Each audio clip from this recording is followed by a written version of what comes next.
نے محبوب کو بھی حکم فرمایا، فرمایا محبوب میں نے آپ کو علم عطا کیا ہے، لیکن اس کے باوجود آپ اپنے علم میں اضافے کی دعا اپنے رب سے کرتے رہیں۔ اب اس بات کو سوچنا ہے کہ جس علم کے بڑھنے کی دعا حضور اپنے رب سے کر رہے ہیں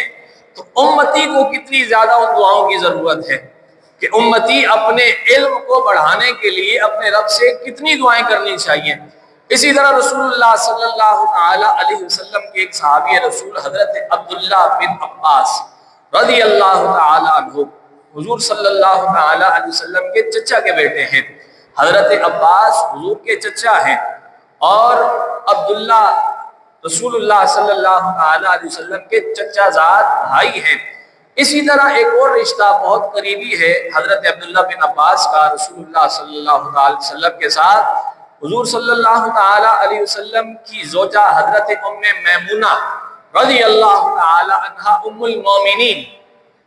اب حضرت عبداللہ بن عباس ان کے بھانجے ہیں۔ اب چونکہ بہت زیادہ قربت حاصل ہے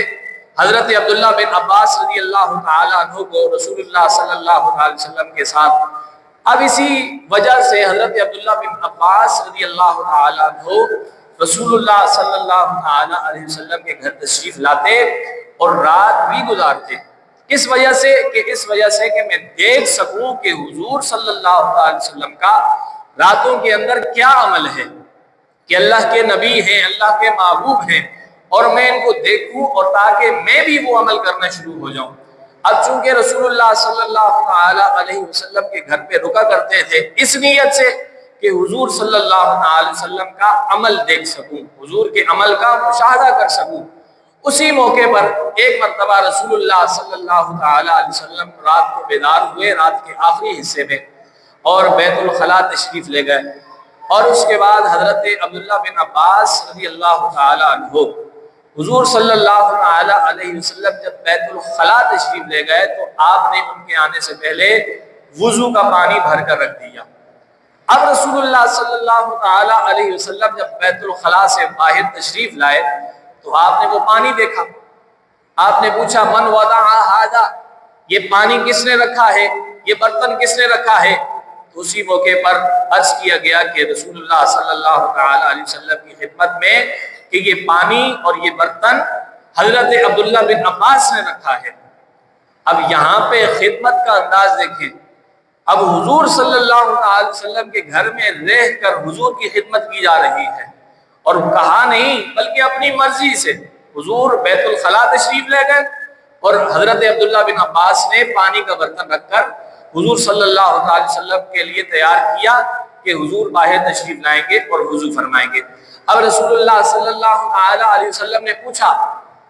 کہ یہ پانی کا برتن کس نے رکھا؟ تو عرض کیا گیا کہ حضرت عبداللہ بن عباس نے۔ تو رسول اللہ صلی اللہ علیہ وسلم نے ان کی اس بات کو سن کر فرمایا اللہم فقہہ فی الدین، اے اللہ عبداللہ بن عباس کو دین کا فقیہ بنا، دین کا عالم بنا۔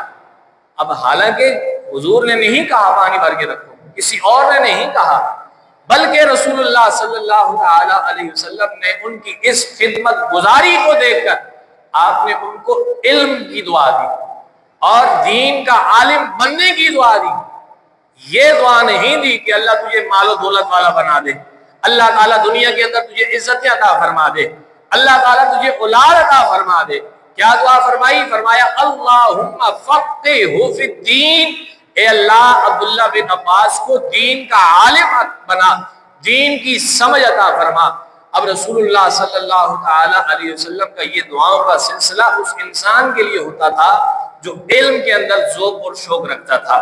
اسی طرح رسول اللہ صلی اللہ تعالی علیہ وسلم ایک مرتبہ رات کے آخری حصے میں اٹھے عبادت کے لیے، آپ نے نماز شروع کی، اتنے میں حضرت عبداللہ بن عباس چونکہ حضور صلی اللہ تعالی علیہ وسلم کے گھر میں موجود تھے، اب حضور صلی اللہ تعالی علیہ وسلم نے نماز شروع کی، حضرت عبداللہ بن عباس پیچھے آ کر کھڑے ہو گئے۔ اب حضور تنہا نماز پڑھنے والے ہیں اور پیچھے حضرت عبداللہ بن عباس بھی آ کر صف کے اندر کھڑے ہو گئے۔ اب رسول اللہ صلی اللہ تعالی علیہ وسلم نے دوران نماز حضرت عبداللہ بن عباس کا ہاتھ پکڑا اور پکڑ کے اپنے قریب کر دیا، کیونکہ جو ایک شخص نماز پڑھ رہا ہوتا ہے، اگر اس کے ساتھ کوئی آ کر شریک ہو جائے تو اس سے پیچھے نہیں کھڑا ہوتا بلکہ اس کے قریب کھڑا ہوتا ہے، اس کے ٹخنوں سے اس کے ٹخنے پیچھے ہوتے ہیں۔ یہ جماعت کا انداز ہے کہ اگر دو افراد جماعت کرنے والے ہوں، جماعت ادا کرنے والے ہوں تو بالکل آس پاس ہو کے کھڑے ہوتے ہیں، صرف ٹخنوں کا فاصلہ ہوتا ہے کہ اگلے کے ٹخنے آگے ہوتے ہیں اور پچھلے کے ٹخنے پیچھے ہوتے ہیں۔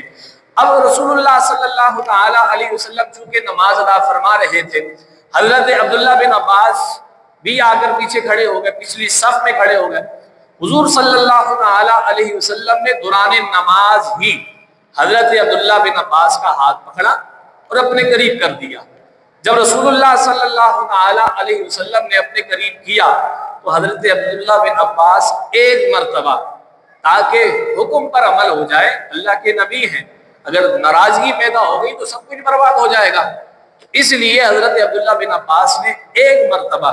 رسول اللہ صلی اللہ علیہ وسلم کا جب حضور نے ہاتھ پکڑ کے آگے کیا تو آپ آگے کھڑے ہوئے، اور جب حضور اپنی نماز کے اندر متوجہ ہوئے آپ پھر پیچھے ہو گئے۔ اب رسول اللہ صلی اللہ تعالی علیہ وسلم جب نماز سے فارغ ہوئے، نماز سے فارغ ہونے کے بعد حضرت عبداللہ بن عباس سے پوچھا کیا بات تھی کہ نماز میں تمہیں آگے کرتا تھا اور تم پھر پیچھے چلے جاتے تھے؟ تو حضرت عبداللہ بن عباس رضی اللہ تعالی عنہ نے عرض کیا یا رسول اللہ صلی اللہ تعالی علیہ وسلم، آپ اللہ کے پیارے نبی ہیں، آپ اللہ کے پیارے رسول ہیں، جنہیں اللہ تعالیٰ نے بلند شان عطا فرمائی ہے، اور کسی کی کیا مجال کہ وہ آپ کے ساتھ آپ کے برابر کھڑا ہو جائے، اسی لیے میں پیچھے ہو جاتا تھا۔ اب رسول اللہ صلی اللہ تعالی علیہ وسلم نے حضرت عبداللہ بن عباس کے اس ادب کو دیکھ کر حضور نے دوبارہ پھر دعا عطا فرمائی، فرمایا اے اللہ عبداللہ بن عباس کو علم دین عطا فرما اور علم دین میں فہم عطا فرما۔ اب یہ رسول اللہ صلی اللہ تعالی علیہ وسلم کا انداز تھا کہ حضور علم کی تعلیم کو اور علم کو بڑھانے کے لیے اور علم سے محبت میں اضافے کے لیے اپنے صحابہ کرام کو دعائیں عطا فرماتے، اور جب دعائیں ملی حضرت عبداللہ بن عباس کو تو پھر اس کے بعد حضرت عبداللہ بن عباس نہ رہے بلکہ تمام صحابہ کی جماعت میں سب سے بڑے مفتی کہلائے جاتے تھے۔ حضرت فاروق اعظم رضی اللہ تعالی عنہ، آپ کا دور خلافت تھا، اس موقع پر کسی نے کہا کہ آپ حضرت عبداللہ بن عباس چونکہ جوانی میں تھے، اب ہمارے معاشرے میں بھی یہی دیکھا جاتا ہے کہ بندہ جب تک اچھا خاصا عمر والا نہ ہو اس کی بات پر عمل نہیں کیا جاتا۔ اگر کوئی انسان عمر میں کم ہے تو کہا جاتا ہے یہ تو ابھی جوان ہے، اس کی تو عمر ہی نہیں، لہٰذا اس کی بات کو، اس کے مشورے کو اتنی زیادہ اہمیت دی نہیں جاتی۔ تو اس موقع پر حضرت فاروق اعظم کا دور خلافت تھا، اور رسول اللہ صلی اللہ علیہ وسلم کے صحابی حضرت عبداللہ بن عباس رضی اللہ تعالیٰ عنہ وہاں موجود تھے، اور ہر مرتبہ حضرت فاروق اعظم رضی اللہ تعالیٰ عنہ حضرت عبداللہ بن عباس کی بات کو اہمیت دیتے۔ آپ سے جو رائے لی جاتی بڑی وہ قابل علم والی رائے ہوتی تھی اور بڑی قابل توجہ ہوتی تھی، تو حضرت فاروق اعظم نے کہا جو علم میں اللہ تعالیٰ نے ان کو یہ مقام عطا کیا ہے جو ہمارے بوڑھے لوگوں کی طرح ہیں، تو کیوں نہ ہم ان کی بات کو سنیں۔ لہٰذا علم بڑھاپے کے ساتھ نہیں بلکہ علم وہ ہوتا ہے کہ اگر اللہ تعالیٰ جوانی میں بھی عطا کر دے تو اس انسان کی قدر کرنی چاہیے۔ اگر کوئی انسان چھوٹا ہے، عمر میں کم ہے، لیکن اس کے دل میں قرآن ہے، وہ قرآن کا حافظ ہے، وہ قرآن کا عالم ہے، تو اس کی جو ہے توقیر کرنا ہر انسان مسلمان پر لازم ہے۔ اب یہ نہیں دیکھا جائے گا یہ چھوٹا ہے، یہ پوتا ہے، یہ نواسا ہے، لہذا عمر میں کم ہے، بچہ ہے، نابالغ ہے، اس کی کوئی قدر و اہمیت نہیں ہے، بلکہ اسی انسان کی قدر بھی ہونی چاہیے، اسی انسان کی اہمیت بھی ہونی چاہیے جسے اللہ تعالیٰ نے علم عطا فرمایا۔ اب رسول اللہ صلی اللہ تعالی علیہ وسلم کے صحابی جن کو حضور صلی اللہ تعالی علیہ وسلم نے ہر قدم پر دین کے اندر بڑھنے اور دین کے اندر اضافہ ہونے کی دعائیں عطا کی، تو پھر قربان جائیں حضرت عبداللہ بن عباس کو اللہ تعالیٰ نے وہ مقام و مرتبہ عطا فرمایا کہ صحابہ کی جماعت کے اندر سب سے بڑے مفتی کہلائے جاتے تھے۔ اور اسی طرح حضرت عبداللہ بن عباس رضی اللہ تعالی عنہ ایک مرتبہ جب آپ نے وضو کا پانی رکھا تب بھی حضور نے دعا عطا فرمائی، اور دوسری مرتبہ حضرت عبداللہ بن عباس رضی اللہ تعالی عنہ، آپ نے رسول اللہ صلی اللہ تعالی علیہ وسلم کی تعظیم و توقیر کی، نماز میں پیچھے آ گئے، لیکن مسئلہ یہ ہے کہ نماز میں جب دو بندے کھڑے ہوں تو دوسرا بندہ بالکل پہلے کے قریب کھڑا ہوتا ہے، لیکن حضرت عبداللہ بن عباس جانتے تھے مسئلے کو، لیکن اس کے باوجود پیچھے آئے، اس وجہ سے کہ اللہ نے جو مقام و مرتبہ حضور کو عطا فرمایا، ہماری مجال نہیں کہ ہم حضور کے ساتھ کھڑے ہوں، اسی وجہ سے رسول اللہ صلی اللہ تعالی علیہ وسلم نے دعائیں عطا فرمائی۔ اور اسی طرح حضرت ام المومنین حضرت سیدہ ام سلمہ رضی اللہ تعالی عنہا فرماتی ہیں کہ رسول اللہ صلی اللہ تعالی علیہ وسلم جب فجر کی نماز ادا کر کر فارغ ہو جاتے تو اللہ کی دعا میں بارگاہ میں یہ دعا کرتے، اللہم انی اسألک علما نافعا ورزقا طیبا وعملا متقبلا، اے اللہ میں تجھ سے علم نافع کا سوال کرتا ہوں۔ اللہ کے نبی ہیں لیکن علم مانگ رہے ہیں، دولت دنیا کی نہیں مانگی،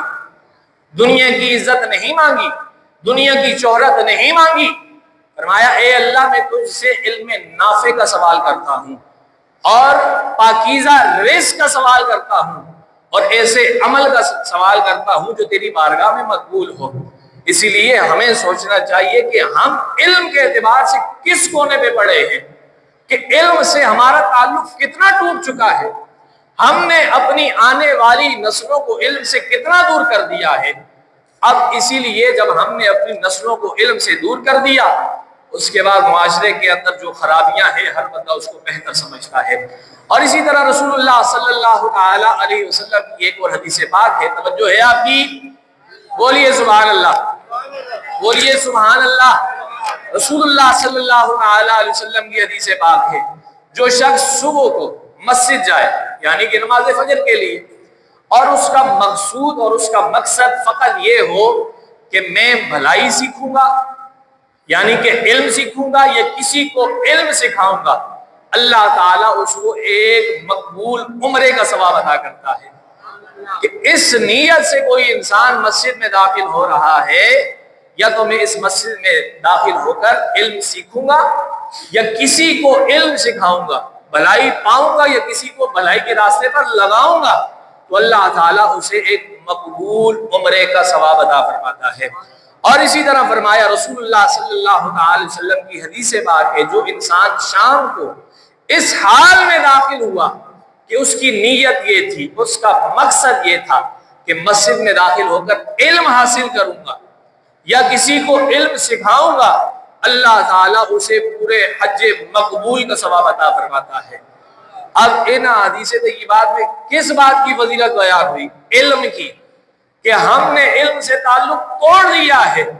لیکن ایک عالم کی شان کیا ہے، اللہ تعالیٰ نے ایک عالم دین کو کیا مرتبہ اور مقام عطا فرمایا ہے، وہ رسول اللہ صلی اللہ تعالی علیہ وسلم کی حدیث پاک سے خوب معلوم ہوتا ہے۔